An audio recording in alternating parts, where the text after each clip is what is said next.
So students, हमने क्या देखा कि ammonia molecule is act as a Lewis base, जहाँ पर वो अपना लोन पेयर को डोनेट कर सकता है क्योंकि नाइट्रोजन के ऊपर लोन पेयर है। अब ये लोन पेयर किसको डोनेट कर रहा है ये हमको देखना पड़ता है जब हम ऑर्गेनिक केमिस्ट्री बात करते हैं। ये इनऑर्गेनिक में दोनों ही आपका लुईस बेस है, ठीक है, मतलब NH3 भी हो गया लोन पेयर डोनेट करने के टाइम, है ना। और जो भी न्यूक्लियोफाइल वगैरह रहता है वो भी आपका क्या हो सकता है, लुईस बेस ही हो सकता है। पर हमको पर्टिकुलर वो देखना पड़ता है जहाँ पर आपका लोन पेयर किसको डोनेट कर रहा है।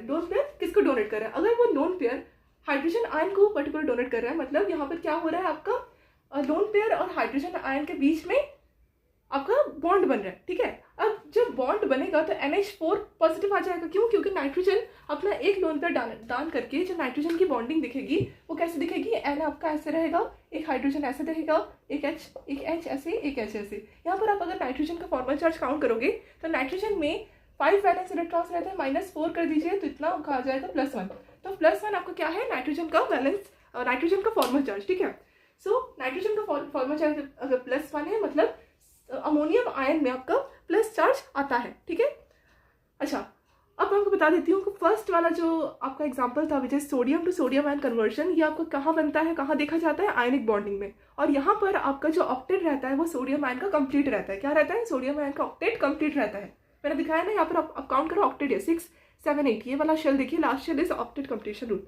अब देखिए सेकेंड वाला क्या है, यहाँ पर आप देख सकते हो कि जहाँ कार्बोकैटायन बन रहा है, मतलब कार्बन के ऊपर पॉजिटिव चार्ज देखा जा रहा है, वहाँ पर ऑक्टेट इनकम्प्लीट है।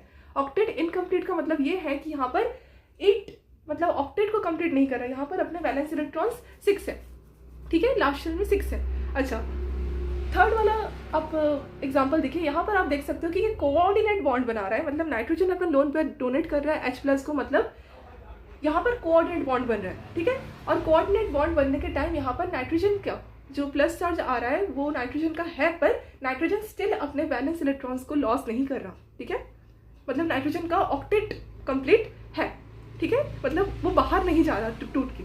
तो that's all for this today's video. And अगर आपको वीडियो पसंद आया हो तो प्लीज़ लाइक कीजिए, कमेंट कीजिए, और आई होप आपको वीडियो के माध्यम से कैटायन के बारे में पता चला होगा थोड़ा सा भी। और हाँ, कैटायन आपका टाइप्स होता है, मैं आपको पढ़ा रही थी कार्बोकैटायन का, क्लासिकल कैटायन और नॉन क्लासिकल कैटायन्स, वो हम बाद में पढ़ेंगे, ठीक है। और ये जो अमोनिया और हाइड्रोजन आयन के बीच में बॉन्डिंग बनती है, that is particular known as acid base reaction, ठीक है। ये आपका एसिड की तरह वर्क करता है, ये बेस की तरह, acid base reaction. Thank you.